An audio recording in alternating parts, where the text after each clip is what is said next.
হাসিনা ও ভারতের বিপক্ষে গেলেই তাদের গুম করে হত্যা করা হতো। এবং সর্বশেষ জানাবো, বিপদ পিছু ছাড়ছে না, এবার হাসিনাকে নিয়ে আন্তর্জাতিক চাপে ভারত। এতক্ষণ শুনছিলেন সংবাদ শিরোনাম, এবার বিস্তারিত।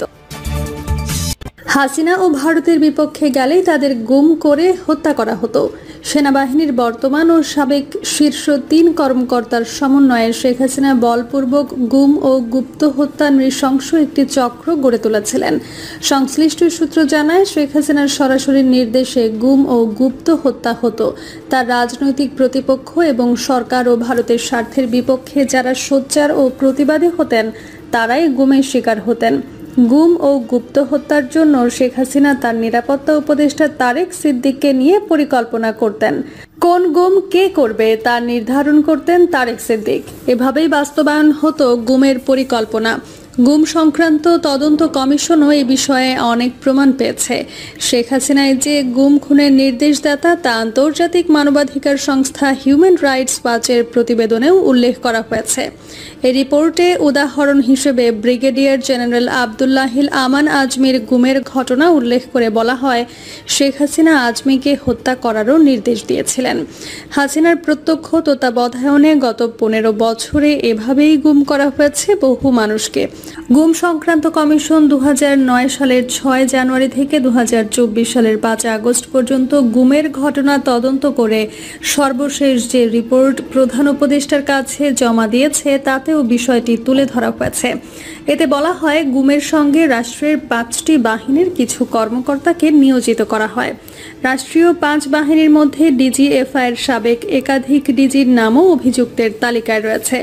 জোরপূর্বক গুম ও খুন সহ বিভিন্ন জঘন্য অপরাধের সঙ্গে জড়িত থাকায় 2024 সালের 6 আগস্ট জিয়াউল আহসানকে চাকরি থেকে বরখাস্ত করা হয়।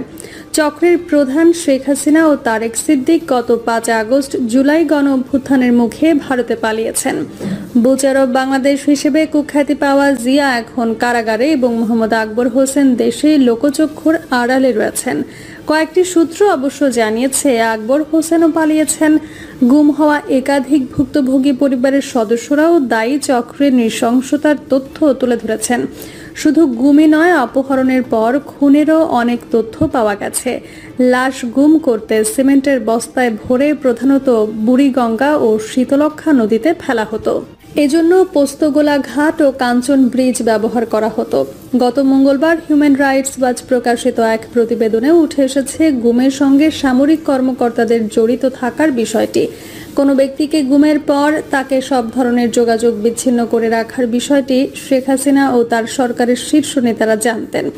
অনেক ক্ষেত্রে শেখ হাসিনাই সরাসরি গুম বা হত্যার নির্দেশ দিতেন। শেখ হাসিনার নির্দেশ অনুযায়ী তুলে নিয়ে কাউকে নির্জন বন্দিশালায় আটক রাখা হতো, আবার কাউকে দুনিয়া থেকে চিরদিনের জন্য বিদায় করা হতো। তাদের লাশটিও ফেরত দেওয়া হতো না পরিবারের কাছে। যাদের লাশ ফেরত দেওয়া হয়নি তাদের পরিবার জানে না ভিকটিমদের পরিণতি কি হয়েছে। হাসিনা ও ভারতের বিপক্ষে গেলেই তাদের গুম করে হত্যা করা হতো। 2024 সালের ছাত্র গণ অভ্যুত্থানে খুনি লুটেরা জালিম রেজিমের পতন এবং ফ্যাসিস্ট কুলচূড়ামণি হাসিনা দেশ ছেড়ে পড়শি ভারতে পালিয়ে যাবার পর বাংলাদেশ একটি এরোপথ বা ক্রস রোডের সঙ্গম স্থলে এসে দাঁড়িয়েছে। এখান থেকে দুটি পথ দুদিকে বেঁকে গিয়েছে। একটি সড়ক গেছে এক অমিত সম্ভাবনার স্বর্ণতরণের দিকে, আরেকটি রাস্তা গেছে সংঘাত, বিপর্যয় ও ব্যর্থতায় কণ্টকাকীর্ণ এক অনিশ্চিত অন্ধকার গন্তব্যের দিকে। এখন কোন পথে পা বাড়াবে বাংলাদেশ? ঠিক এরকম না হলেও এর কাছাকাছি পরিস্থিতির সৃষ্টি হয়েছিল 1975 সালে মুজিবোত্তর বাংলাদেশে। তখনও একদলীয় বাকশালী ফ্যাসিবাদী শাসনের পতন ঘটেছিল রক্তক্ষয়ী এক সেনা অভ্যুত্থানে। তারপর খন্দকার মোশতাক আহমেদ ও বিচারপতি আবু সাদাত সায়েমের সেনা সমর্থিত সরকার দেশের সংঘাত সহিংসতার অবসান ঘটিয়ে স্থিতিশীলতা এনে পূর্ণ নেতৃত্ব ও কর্তৃত্ব কায়েম করতে পারেনি। চরম অস্থিতিশীল সেই উত্তাল সময়ে সৈনিক জনতার মিলিত জাগৃতির মধ্য দিয়ে 7 নভেম্বর প্রত্যুষে ঢাকার রাজপথে জিয়াউর রহমানের নেতৃত্বের অভিষেক ঘটে। ওই ঘটনার মধ্য দিয়ে 1971 সালে স্বাধীনতা অর্জনকারী বাংলাদেশের রাষ্ট্রীয় সার্বভৌমত্ব অর্জিত হয়। এরপর শুরু হয় বাংলাদেশকে সত্যিকারের আধুনিক রাষ্ট্র হিসেবে গড়ে তোলার পর্ব। জিয়াউর রহমান এদেশের মানুষের স্বতন্ত্র জাতীয় পরিচয়কে সংজ্ঞায়িত করেন, রাজনীতির পুনরুজ্জীবন ঘটান এবং রাজনৈতিক দলগুলোর পুনর্জন্ম দেন। সংবিধান ও নির্বাচনী ব্যবস্থা ফিরিয়ে এনে বহুদলীয় গণতন্ত্রের ধারা চালু করেন। বিদ্রোহ, দ্বন্দ্ব, কোন্দলে বহুধা বিভক্ত সশস্ত্র বাহিনীতে কঠিন হাতে শক্ত পদক্ষেপে শৃঙ্খলা ও ঐক্য ফেরান। ভারতের পরিপূরক অবস্থান থেকে বাংলাদেশকে মুক্ত করে সমমর্যাদা ভিত্তিক সম্পর্কের কূটনীতি প্রবর্তন করেন। একই সঙ্গে পাকিস্তানিকরণের প্রক্রিয়ার হ্রাস টেনে ধরেন শক্ত হাতে। তিনি শ্রমঘন উৎপাদনকে উৎসাহিত করে এক কর্মমুখর বাংলাদেশ গড়ে তোলেন। তিনি বাংলাদেশকে খাদ্যে ও বস্ত্রে স্বয়ংসম্পূর্ণ করেন। দুর্নীতি ও লুণ্ঠন বন্ধ করে জাতীয় অর্থনীতিকে গতিশীল করেন। প্রশাসনকে বিকেন্দ্রীকরণ করেন।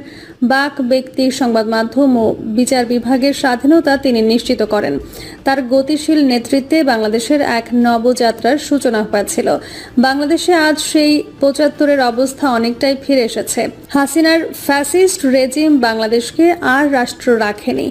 এই রাষ্ট্রের পুলিশ, প্রশাসন, বিচারালয়, ট্রেড বডি থেকে শুরু করে প্রায় সবকিছু কুৎসিত দলীয়করণের মাধ্যমে হাসিনা তার ইচ্ছা পূরণের দাসে পরিণত করেছিলেন। দুর্নীতি, লুটপাট, উৎকোচকে করেছিলেন অবাধ ও অবারিত। এই দেশকে আর কারো জন্য পরিচালনার অযোগ্য করে রেখে শেখ হাসিনা পালিয়ে গেছেন। এই গুরুতর পরিস্থিতিতে আন্তর্জাতিক খ্যাতিসম্পন্ন এক কৃতি পুরুষ, নোবেলজয়ী বিজয়ী অধ্যাপক ইউনূসের ওপর অর্পিত হয়েছে দেশটাকে মহাবিপর্যয়ের গিরিখাত থেকে উদ্ধারের এক সুকঠিন দায়িত্ব। তিনি কি খন্দকার মোশতাক ও জাস্টিস সাইমের মতো গতানুগতিক ধারায় দায়িত্ব পালন করতে গিয়ে ব্যর্থ হবেন, নাকি জিয়ার মতো ভিশনারি ও গতিশীল নেতৃত্ব দিয়ে নতুন এক আধুনিক বাংলাদেশ রাষ্ট্র গঠনের অভিযাত্রার দিশারি হবেন? আগামীর ইতিহাসই কেবল তার নির্ভুল জবাব দিতে পারবে। রাষ্ট্রের হাল ধরার সময় জিয়াউর রহমান বয়সে তরুণ ছিলেন, মোহাম্মদ ইউনূস বয়সে প্রবীণ। এটুকু নেতিবাচকতা ছাড়া জিয়াউর রহমানের মতন আর সব অ্যাডভান্টেজই তার রয়েছে। জিয়ার সাকুল্যে মাত্র ৫.৫ বছর পেয়েছিলেন। এই অল্প সময়ে তিনি দেশ জাতিকে অমিত সম্ভাবনার এক নতুন অধ্যায়ে নিয়ে গিয়েছেন। রুশ বিপ্লবের মহানায়ক ভ্লাদিমির ইলিচ লেনিনের একটা দুর্দান্ত উক্তি রয়েছে। তিনি বলেছিলেন, "There are decides where nothing happens and there are weeks where decides happen." Ziaur রহমানের নেতৃত্বের ক্ষেত্রে খুব বেশি এ কথাটা খাটে। এদেশের নিষ্ফলা অনেক দশক পেরিয়েছে, অথচ জিয়ার আমলের সপ্তাহেই ঘটে গেছে দশকের পরিবর্তন। তিনি খুব অল্প সময়ের মধ্যেই অনেক শতাব্দীর মনীষীর কাজ করে গেছেন। এটাই তার নেতৃত্বের অনির্বাচনীয় বৈশিষ্ট্য। আমার নিজের প্রতীতি হচ্ছে মোহাম্মদ ইউনূসও পারবেন, খুব বেশি সময় লাগবে না। অল্প সময়েই সবকিছু ইতিবাচকভাবে পাল্টে দেওয়ার মতন প্রজ্ঞা, যোগ্যতা ও আন্তরিকতা তার আছে বলেই আমার দৃঢ় বিশ্বাস। জনাব ইউনূসের নেতৃত্বাধীন সরকারটি বিশাল এক জাতীয় আলোড়নের মধ্য দিয়ে উঠে এসেছে। কাজেই এটি আগেকার মতো কোনো গতানুগতিক তত্ত্বাবধায়ক সরকার নয়। কয়েক মাসে কতকগুলো রুটিন কাজের মধ্য দিয়ে একটা ভোটের আয়োজন সাঙ্গ করেই দ্রুত ৫ তারিখ গুটিয়ে ফেলার বাধ্যবাধকতা তাদের উপর আরোপ করা তাই উচিত হবে না। বাংলাদেশে কোনো স্বাভাবিক পরিস্থিতি রেখে হাসিনা পালাননি। স্বাভাবিক ও শান্তিপূর্ণ পন্থায় ক্ষমতার পালাবদলও হয়নি। এ অবস্থায় এক্ষুনি একটি ভোট করে রাজনৈতিক দল জোটের হাতে ক্ষমতা ছেড়ে দেওয়ার মতো অনুকূল পরিবেশ আছে বলে আমার মনে হয় না। সত্যিকার অর্থেই বাংলাদেশ আজ আর কোনো রাষ্ট্র নয়। হাসিনার পরিত্যক্ত বিশৃঙ্খল জমিদারি বাংলাদেশকে আবার আধুনিক রাষ্ট্র হিসেবে গড়ে তুলতে হবে। আর প্রথা প্রতিষ্ঠানগুলো ফের করতে হবে পুনর্গঠিত। ১.৫ দশক ব্যাপ্ত অন্যায়, অত্যাচার, হত্যাযোগ্য জুলুম, তাণ্ডব, লুণ্ঠনের বিচারের মাধ্যমে একটা ইনসাফ ও সমতার পরিবেশ স্থাপন করতে হবে। কোনো রাজনৈতিক দলের জন্য এই দেশকে পরিচালনার যোগ্য অবস্থায় রেখে যায়নি ওরা। এই অবস্থায় দ্রুত একটা নির্বাচন দিলে পতিত ফ্যাসিবাদ আবার রাজনৈতিক বৈধ প্রতিযোগিতায় ফিরে আসবে। শুধু তাই নয়, লুণ্ঠিত সম্পদ, অবৈধ অস্ত্র, দোসরদের সহযোগিতা এবং সীমান্তের বাইরের প্রভুদের মদতে দেশে নৈরাজ্য সৃষ্টি ও আন্তর্জাতিক অঙ্গনে অপপ্রচারের প্রবাহে ওরা রাজনৈতিক সরকারকে নাস্তানাবুদ করে ফেলবে। তাই রাষ্ট্রীয় ও রাজনৈতিক সংস্কার এবং উপযুক্ত পদক্ষেপের মাধ্যমে বিষধর ফণিনীকে আগে দ্রুত নির্বিষ করা দরকার। আবারও সেই ৭৫-এর কথাই একটু বলি। ৭ নভেম্বরের বিদায় ভাষণে খন্দকার মোশতাক ১৯৭৭ সালের ২৮ ফেব্রুয়ারি জাতীয় সংসদ নির্বাচনের তারিখ ঘোষণা করেছিলেন। পরদিন রাষ্ট্রপতির ভাষণে জাস্টিস সায়েম ওই ঘোষণার প্রতি সমর্থন জ্ঞাপন করেন। রাজনীতি ও দলহীন ওই সময়ে এভাবে জাতীয় নির্বাচনের তারিখ ঘোষণার তীব্র বিরোধিতা করেছিলেন প্রাজ্ঞ ও অভিজ্ঞ জননায়ক মাওলানা আব্দুল হামিদ খান ভাসানী। তিনি বলেছিলেন, আওয়ামী বাকশালী নিবর্তনে সব রাজনৈতিক শক্তি বিধ্বস্ত। পতিত বাকশালীদের হাতে অঢেল সম্পদ ও অবৈধ অস্ত্র আছে। ওদের আছে সব সেক্টরে বিপুল সংখ্যক সুবিধাভোগী ও দোসর। পক্ষান্তরে প্রতিদ্বন্দ্বী রাজনৈতিক শক্তি অসংগঠিত। এই অবস্থায় নির্বাচন কেবল ওদেরকে হারানোর স্বর্গ ফিরে পেতেই সাহায্য করবে। মাওলানা তার দূরদর্শী মন্তব্যে নির্বাচন ঘোষণার আগে কতকগুলো পদক্ষেপ গ্রহণের সুপারিশ করেছিলেন। তার পরামর্শে জিয়াউর রহমান নির্বাচনের ঘোষিত তারিখ বাতিল করে দিয়েছিলেন। তিনি অনেকগুলো পদক্ষেপের পর রাজনৈতিক দলসমূহের পুনরুজ্জীবন এবং বাংলাদেশ জাতীয়তাবাদী দল গঠন করে জাতীয় সংসদ নির্বাচনের আয়োজন করেছিলেন।